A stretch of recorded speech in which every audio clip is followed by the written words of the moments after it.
Seekers of the dark, you've wandered into the right shadow. Welcome to Pretty Little Deaths, where the night reveals its deepest secrets. I'm your guide through the labyrinth of true crime's hidden horrors. Tonight, we unravel the Zodiac's silent hunt. A cipher carved in time, a tale that chills to the bone. If this world pulls you in, let's dive deeper. Stay with us. Like this to light our path through the shadows. Subscribe to keep these haunting stories alive for us all. Tell me in the comments, where are you? What time is it? And what fear lingers after our tales? Share with a fellow seeker. Take a breath, and let's step into the abyss. The clock is ticking. Let's begin. It's December 20th, 1968, a cold, foggy night in Benicia, California, where the quiet of Lake Herman Road is shattered by the sharp crack of gunfire. The air hangs heavy with mist, the kind that muffles sound and cloaks the world in shadows, a perfect veil for a predator. David Faraday, 17, a bright-eyed high school senior with dreams of engineering, and Betty Lou Jensen, 16, a shy girl with a love for poetry, sit in his Rambler, their first date unfolding under the stars. The radio hums softly, a distant melody from a world that feels far away. It's 11 p.m., and the fog wraps around them like a shroud. Suddenly, headlights pierce the darkness. A car pulling up too close, too silent. A figure emerges, a silhouette against the glare. And then, bang, bang, bang. 3 shots ring out. David slumps over the wheel, a bullet through his head. Betty Lou stumbles out, running just 10 feet before a shot to her back drops her into the dirt. Both lie still, their young lives snuffed out in an instant, the fog swallowing the killer's escape. This is the opening act of a reign of terror, the debut of a shadow known as the Zodiac Killer, a phantom who will taunt a nation with cryptic letters and ciphers, claiming lives and defying capture for over 50 years. Who was this faceless monster? Why did he choose these innocent lovers to begin his dark game?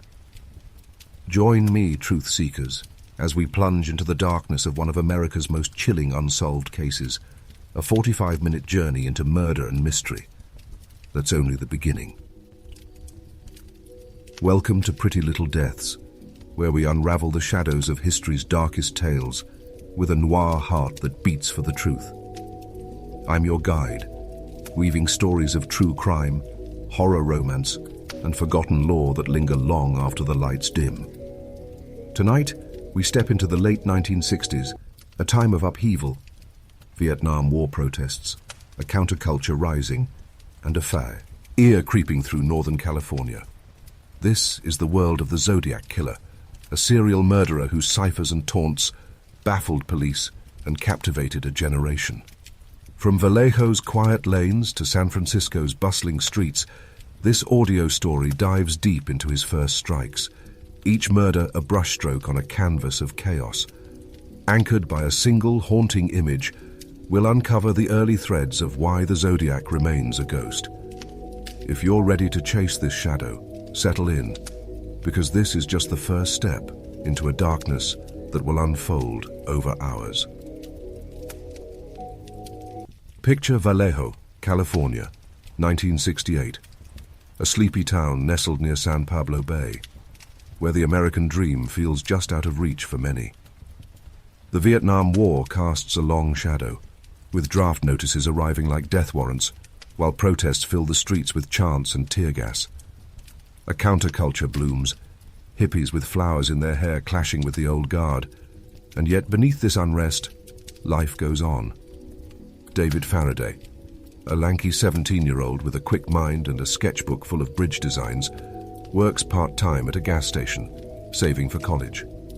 Betty Lou Jensen, a soft-spoken 16-year-old with a notebook of poems about love and loss, dreams of becoming a writer, her shy smile lighting up her high school hallways. They meet at a school dance, their connection instant, a spark in a world of grey. On December 20th, They plan their first date, parking on Lake Herman Road, a lover's lane known for its isolation. The fog, a blanket over the rolling hills. It's a place where teens escape, where the world feels theirs alone. But that night, it becomes a graveyard. The scene unfolds with chilling precision. David's Rambler sits off the road, its engine off, the radio's faint static the only sound until those headlights cut through. Witnesses later report a second car, dark and unremarkable, pulling away after the shots. Police arrive at 11:15 p.m., finding David with a bullet through his temple, Betty Lou with 3 in her back, her body 10 feet from the car, her purse spilled open, a poem half-written fluttering in the breeze. No robbery, no struggle, just execution-style deaths. The killer leaves no trace, no footprints in the muddy ground, no shell casings, just the echo of gunfire. Investigators call it a double murder, a random act, but the precision hints at something darker.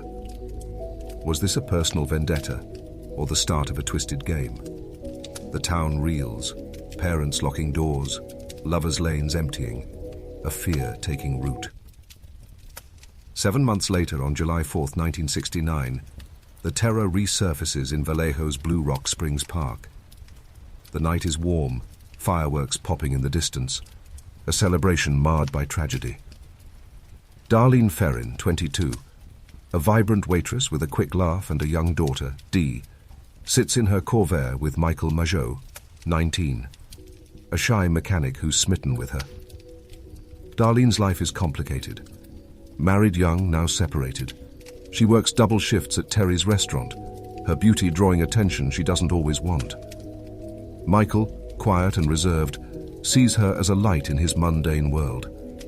They park near the park's edge, the air thick with summer heat, their conversation a mix of small talk and shy glances. At 12 o'clock a.m., a car approaches, its headlights off, a figure stepping out with a flashlight. The beam blinds them, and before they can react, gunfire erupts. 5 shots from a 9mm Luger, the same caliber as Lake Herman. Darlene takes 4 bullets, her body slumping against the seat, blood pooling.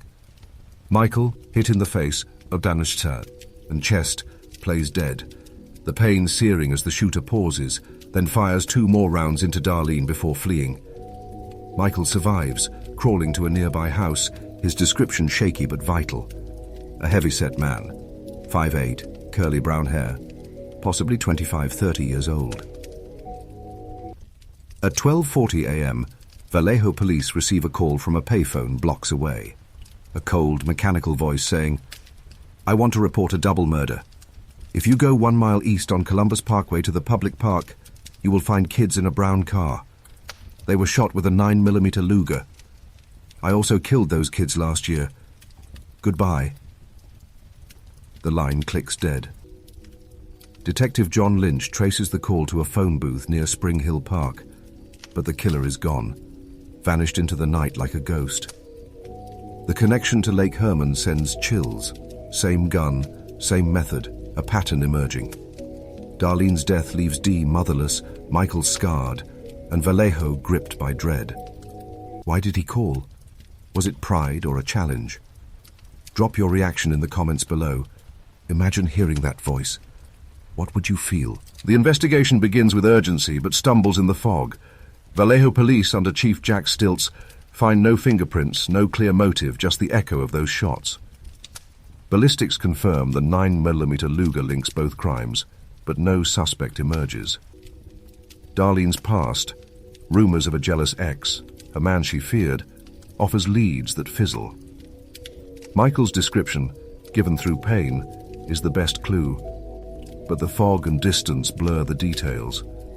The public panics. Newspapers like the Vallejo Times-Herald splashing headlines. Lover's Lane killer strikes again. Curfews are set. Teens warned off isolated spots. A community unraveling. Was this a local grudge, or the birth of a serial killer? Share your theory in the comments. What drove this first strike?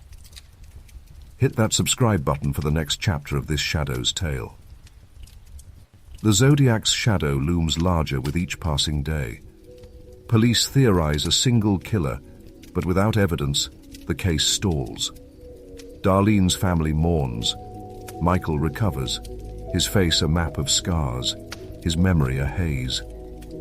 The fog of Lake Herman and Blue Rock Springs becomes a metaphor for the mystery, a killer hiding in plain sight. This is just the beginning, a prelude to a terror that will grow, a game that will taunt a nation. Who was behind that gun? The answer waits in the darkness ahead.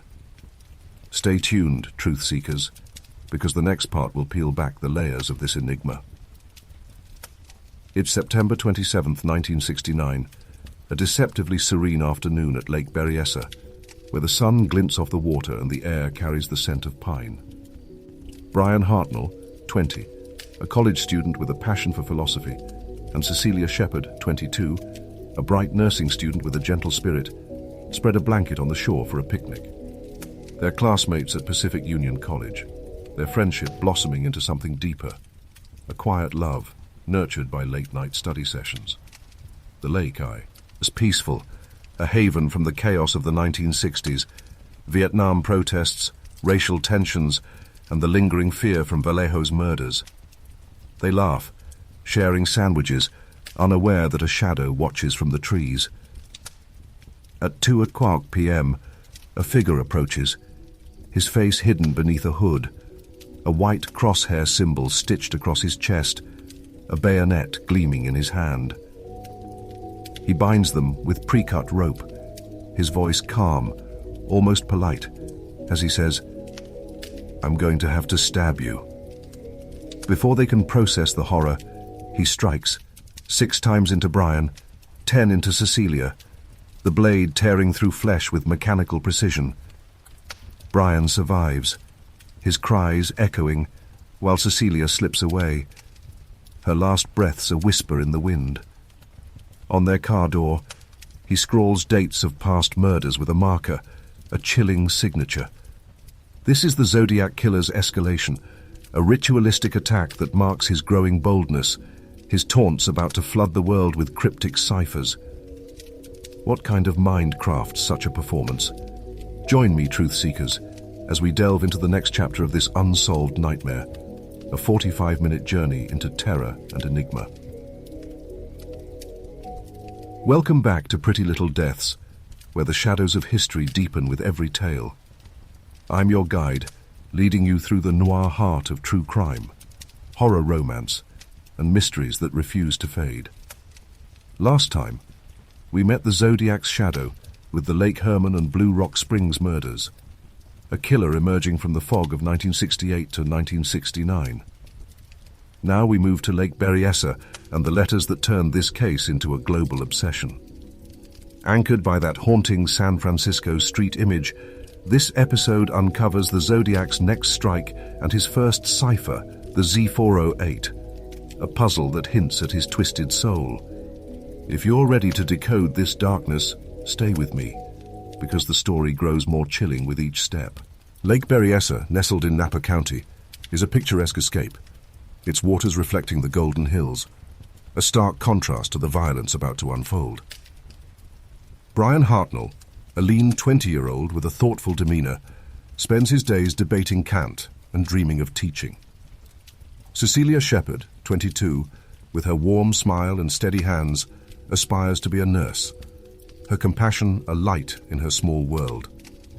They've grown close over semesters, their picnic a celebration of a budding romance. At 2:00 p.m., they're relaxed, the lake's stillness a balm, when that hooded figure appears. He's 5'8" to 5'10", stocky, his hood handmade with eye holes, the crosshair symbol a stark warning. He orders them to lie face down, binding their hands with rope he brought, his movements deliberate. Brian, sensing danger, asks, "What's this about?" The man replies, "I need your car to go to Mexico." A lie that feels rehearsed. Then, without warning, he stabs Brian 6 times in the back, the bayonet's edge cold and ruthless. Cecilia screams, receiving 10 stab wounds, her body crumpling as Brian fights to stay conscious. The attacker steps back, watching, then walks to their Carman gear, scrawling Vallejo 12 to 20, 68, 7 to 4, 69, 9 to 27, 69 on the door with a black marker, a timeline of death. He drives off, leaving them bleeding. Brian, miraculously alive, manages to free himself, crawling to Cecilia, her breaths shallow. A fisherman spots them at 2:30 p.m. calling police, but Cecilia dies en route to the hospital, her gentle spirit extinguished. Brian survives, his account painting a killer who spoke with eerie calm, a man who seemed to enjoy the act. Police find the rope, the marker, but no fingerprints, the fog of the lake mirroring the case's obscurity. The crosshair symbol, later linked to the Zodiac's letters, marks this as his work. Why this ritual? Was it a power play or a message? Drop your thoughts In the comments below. Imagine facing that blade. What would you do? The Zodiac's voice breaks the silence on August 1st, 1969, when 3 letters arrive at the San Francisco Chronicle, San Francisco Examiner, and Vallejo Times-Herald. Each is a quarter of a 408-character cipher, the Z408, with a demand: publish it or he'll kill again. The envelopes bear a postmark from San Francisco, July 33rd, and a note: I am the killer of the 2 teenagers last Christmas at Lake Herman and the girl on 7469. A bloody shirt piece from Stein's later murder is enclosed, a grisly proof. The cipher, a mix of symbols and letters, baffles cryptologists, its solution a race against time. On August 7th, a Vallejo teacher, Donald and Betty Harden, crack it, revealing a chilling message. I like killing people because it is so much fun. It is more fun than killing wild game in the forest, because man is the most dangerous animal of all. To kill something gives me the most thrilling experience. It is even better than getting your rocks off with a girl. The best part of it is that when I die, I will be reborn in paradise, and all that I have killed will become my slaves. The words shock the nation, a window into a mind reveling in murder. Why share this? Share your theory in the comments. Was it ego or a twisted belief? Hit that subscribe button for the next unraveling. The investigation stumbles as the cipher's implications sink in. The Harden solution, verified by the FBI, confirms a single killer, but the lack of a name frustrates police. Handwriting analysis suggests a man in his 30s, educated, but samples are inconclusive. The public panics, newspapers printing the cipher, amplifying the Zodiac's fame. Vallejo Police, Napa County Sheriff's Office, and San Francisco PD form a task force, but coordination falters, their efforts scattered. The Z408's taunt, when I die, I will be reborn, hints at a delusional motive, perhaps tied to a cult or religious fixation. Was this a cult act or a lone madman's fantasy? The case grows, the shadow deepening, a puzzle pieces waiting to fit.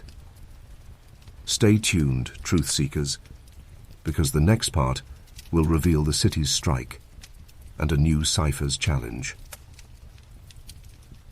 It's October 11th, 1969, a crisp autumn night in San Francisco's Presidio Heights, where the city's elegant streets hum with life. Paul Stein, 29, a cab driver and part-time student at San Francisco State College, navigates his yellow taxi through the fog, the radio crackling with news of Vietnam and the ongoing Zodiac panic. A stocky man with a quiet demeanor, Paul balances night shifts with classes, dreaming of a stable future. At 9:55 p.m., he picks up a fare at Union Square, a man in his late 20s or early 30s, stocky, with short, curly brown hair, wearing glasses and a dark jacket. The passenger directs him to Washington and Cherry Streets, a quiet residential corner. As Paul stops, the man pulls a 9mm Luger, firing a single shot into the back of his head. Paul slumps forward, blood pooling on the seat, his life extinguished in an instant. The killer tears a piece from Paul's shirt, later identified as the left forearm section, wipes the cab's interior and steps out, fleeing into the night. 3 teenagers across the street, Roberta, Linda, and Richard D. witness the escape, describing a white male 25 to 30 disappearing into Presidio Park. This is the Zodiac killer's urban strike, a bold move into the city, his taunts about to intensify with new letters and a cipher that will deepen the mystery. Why target a cab driver in San Francisco? Join me, truth seekers, as we explore this next chapter of terror, a 45-minute plunge into the heart of the hunt. Welcome back to Pretty Little Deaths, where the noir threads of history weave a tapestry of dread. I'm your guide, leading you through the shadows of true crime and mysteries that grip the soul. In our last tale, we witnessed the Lake Berryessa attack and the Z-408 Ciphers' chilling reveal. I kill for pleasure. Now the Zodiac brings his shadow to San Francisco, striking Paul Stine and flooding newspapers with more taunts. Anchored by that haunting San Francisco street image, this episode uncovers the city's nightmare and the Z-340 Cipher's arrival. If you're ready to chase this killer deeper, stay with me because the darkness thickens. San Francisco in 1969 is a city of contrasts. Haight-Ashbury's hippie haven clashes with the financial district's steel towers, while the Zodiac's fear creeps into every corner. Paul Stine, a diligent 29-year-old, drives his taxi to pay for college, his wife and young son waiting at home. On October 11th, he logs a routine fare, unaware it's his last.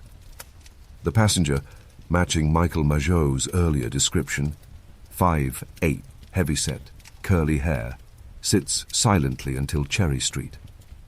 The shot is quick, precise, a 9mm Luger echoing the earlier murders. The killer's calm is chilling. He wipes the cab with Paul's shirt piece, a deliberate act, before vanishing. Roberta, 16, Linda, 17, and Richard, 19, watch from a window. They're called to police at 10:00 p.m., sparking a manhunt. Officers Donald Fook and Eric Zelms spot a man matching the description walking away, but misinformed it's a burglary, let him go, a mistake that haunts the case. The shirt piece, mailed days later, confirms the Zodiac's hand. Why a cab driver? Was it opportunity or a new stage? Drop your guess in the comments below. Imagine that moment. Would you have stopped him? The aftermath is chaos. Police find Paul's body, the cab's interior smeared with blood, the shirt piece missing. Ballistics link the 9mm to prior crimes, but the killer's escape into Presidio Park leaves no trace. The teenager's description, white male, 25 or 30, stocky, aligns with Majot's, fueling theories of a local predator. On October 13th, the San Francisco Chronicle receives a letter with the shirt piece, the Zodiac claiming, "This is the real killer, and I am the same man who did those murders." He demands his letters be published, threatening schoolchildren if ignored. The city panics, curfews tighten, and the media frenzy grows. Was this a power move or a cry for attention? Share your thoughts in the comments. What drove this urban leap? Hit that subscribe button for the next unraveling. More letters pour in, each a taunt. On October 14th, a postcard arrives. School children make nice targets, signed with the crosshair symbol. October 22nd brings a letter with a new cipher, the Z340, 340 characters of symbols promising his identity if solved. The public's fear spikes, newspapers printing every word, amplifying his legend. The investigation stumbles. Vallejo, Napa, and San Francisco PDs clash, their task force strained by ego and distance. Fingerprints from the Stine cab, later matched to the 1969 letters, offer hope, but no suspect fits. The Zodiac's call to a lawyer, Melvin Belli, on December 18, 1969, a voice pleading for help, adds confusion. Was it a hoax or the killer's remorse? The case fractures, the shadow growing. Why the ciphers? Drop your theory in the comments. What's his endgame? The Z340 cipher arrives as a new challenge. Sent October 22nd, it's a 1720 grid of symbols, more complex than Z408, its solution eluding experts for decades. The Zodiac's note reads, "This is the Zodiac speaking. I am the murderer of the taxi driver, daring police to crack it." Public speculation runs wild, amateur cryptologists joining the hunt, but it resists until 2020, when a team decodes it with a Polybius square method. I hope you're having lots of fun in trying to catch me. I'm not afraid of the gas chamber because it will send me to paradise all the sooner. No name, just mockery. The breakthrough fuels hope, but the original mystery lingers. What hides in Z340? Stay tuned, truth seekers, because the next part will dive into the suspects lurking in this fog. It's 1970, and the fog of Northern California thickens with every unanswered question about the Zodiac killer. The investigation, a sprawling maze of leads and dead ends, stretches across Vallejo, Napa, and San Francisco, a task force of over 100 officers grappling with a phantom. Arthur Lee Allen, a Vallejo schoolteacher with a military past, sits in an interrogation room, his calm demeanor unsettling. Meanwhile, the public's obsession grows. Fueled by books, films, and amateur sleuths, the Zodiac's shadow cast across a nation. The killer's taunts, letters, ciphers, and that eerie phone call linger, a challenge that refuses to fade. Who hides in this fog? Join me, truth seekers, as we explore the suspects and the cultural whirlwind of this 45-minute chapter, a step closer to unmasking the shadow. Welcome back to Pretty Little Deaths, where the noir heart of mystery beats stronger with each tale. I'm your guide, leading you through the shadows of true crime that captivate and confound.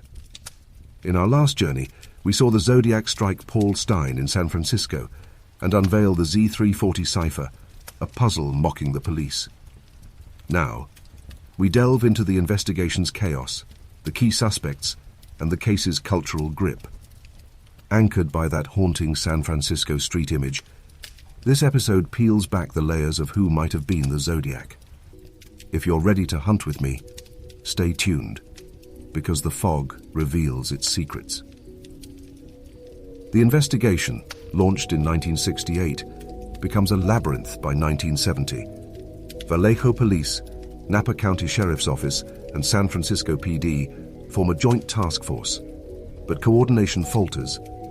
Over 2,500 suspects are questioned, their names a roster of ordinary men turned potential monsters. Fingerprints from the Stein cab, matched to 1969 letters, offer a lead, but the prints, 8 lifted, partial and smudged, match no one in the system.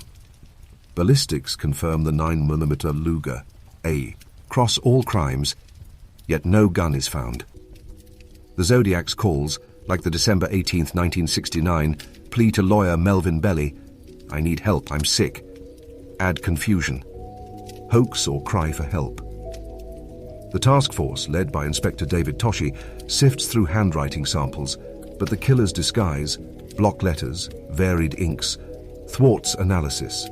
Public tips flood in, overwhelming resources, the case a hydra of leads. What broke this hunt? Drop your thoughts in the comments below. Was it police error or the Zodiac's cunning? Arthur Lee Allen emerges as the prime suspect. A 38-year-old Vallejo schoolteacher in 1970, Allen has a military background, discharged from the Navy in 1958 for health issues, and a conviction for child molestation in 1974 that raises red flags. His brother Ron tells police in 1991 that Arthur confessed to the Zodiac killings in 1968, claiming it started as a thrill. Allen owns a 9mm Luger, later linked by ballistics expert Paul Holes, and lives near Lake Herman Road. A search of his home in 1991 finds a royal typewriter matching letter fonts, but handwriting expert Lloyd Cunningham in 2009 declares none of his writing came close.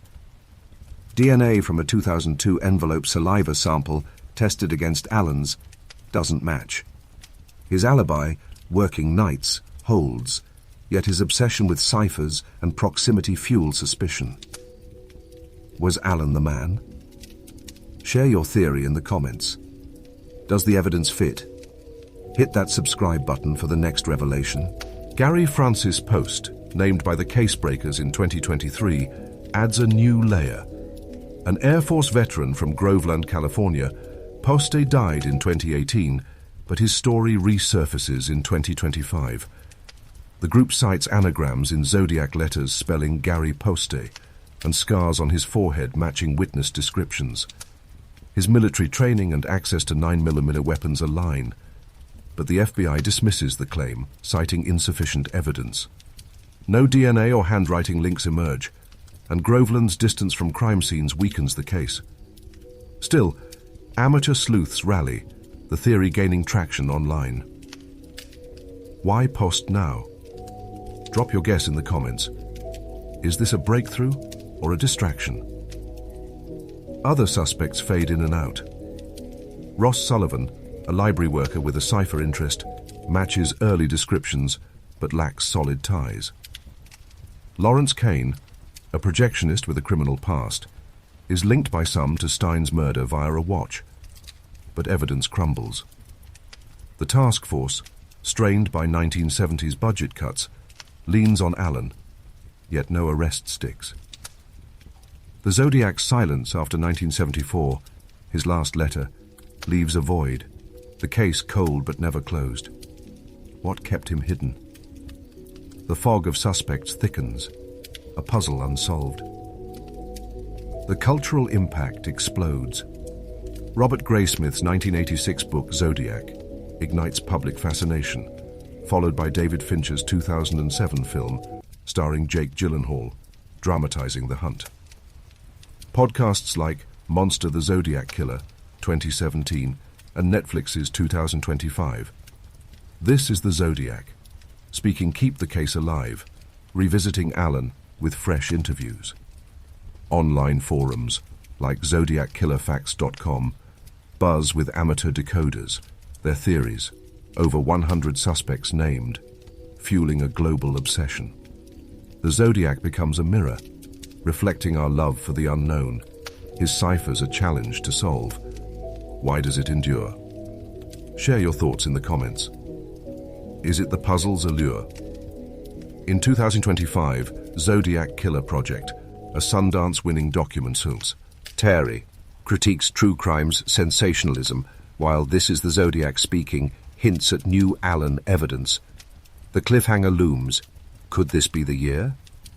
Stay tuned, truth seekers, because the next part will explore the latest clues and the unresolved ciphers. It's 2025, and the fog of Northern California still clings to the Zodiac Killer's shadow, a mystery that refuses to fade despite decades of silence. The year brings new hope, DNA advances, documentaries, and a global obsession that burns brighter than ever. The unsolved ciphers, Z13 and Z32, taunt from yellowed pages, their secrets locked in a code only the killer understood. Arthur Lee Allen's name lingers, Gary Francis Post's theory gains whispers, yet no face emerges. The victims, David, Betty Lou, Darlene, Cecilia, Paul, call from the past, their stories a plea for justice. Can 2025 finally unmask this phantom? Join me, truth seekers, as we conclude this 45-minute journey through the Zodiac's legacy, a tale of unresolved darkness that invites you to solve the final piece. Welcome back to Pretty Little Deaths, where the noir soul of mystery finds its deepest echo. I'm your guide, leading you through the shadows of true crime that captivate the world. We've traced the Zodiac's early strikes, his ciphers, his urban leap, and the suspects shrouded in fog. Now, in this final chapter, we explore 2025's breakthroughs, the unsolved Z13 and Z32 ciphers, and the enduring enigma. Anchored by that haunting San Francisco street image, this episode closes the hunt, but leaves the door ajar.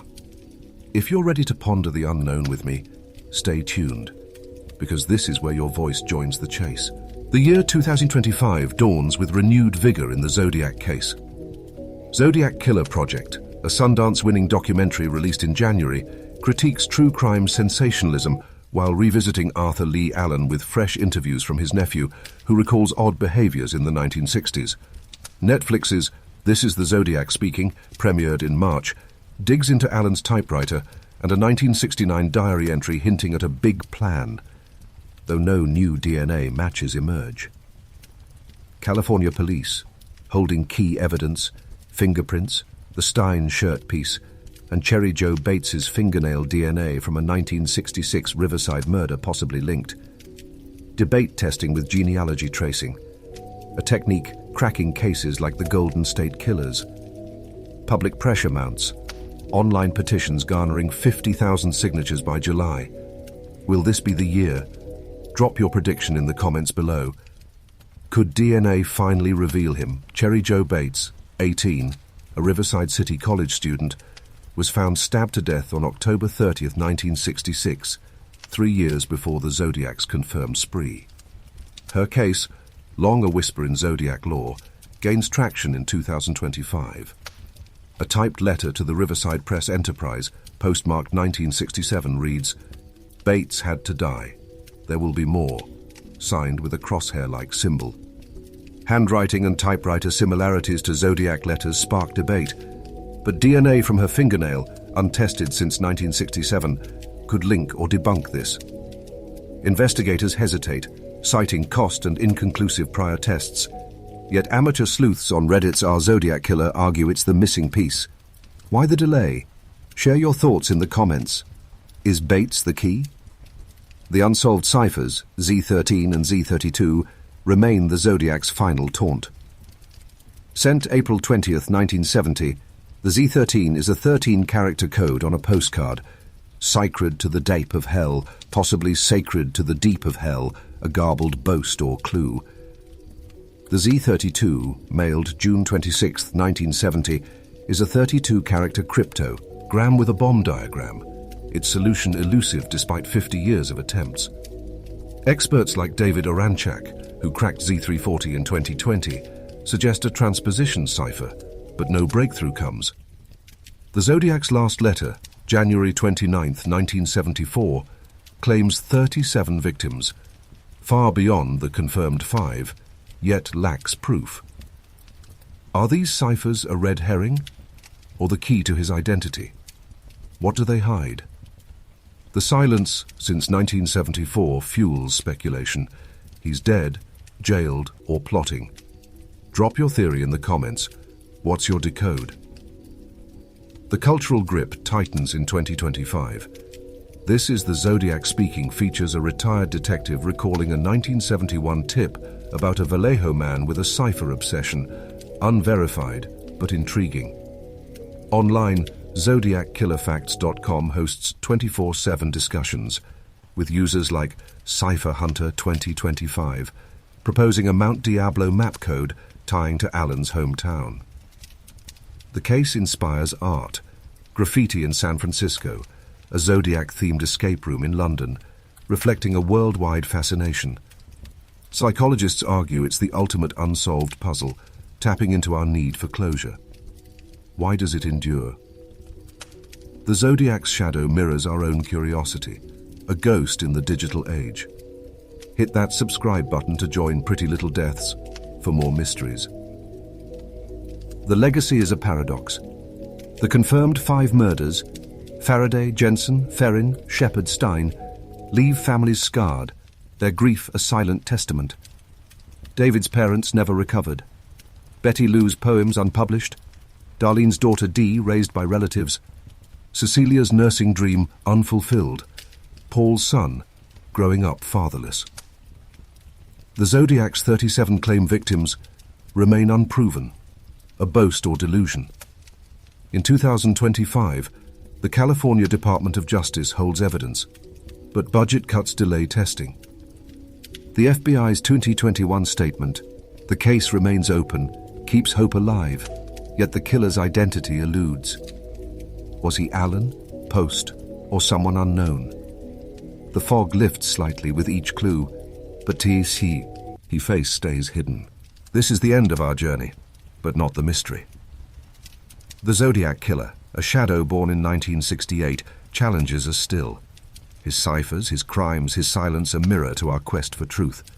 If this tale grips you, join Pretty Little Deaths by hitting that subscribe button now. Let's chase the truth together. Truth seekers, the Zodiac proves some shadows never fade. Who was he? A genius, a monster, or both? Share your theory in the comments. Spread this with a friend who loves mysteries, and dive into our playlist for more tales that haunt. Stay curious, stay relentless. Let's keep unraveling the truth. This is Pretty Little Deaths, signing off.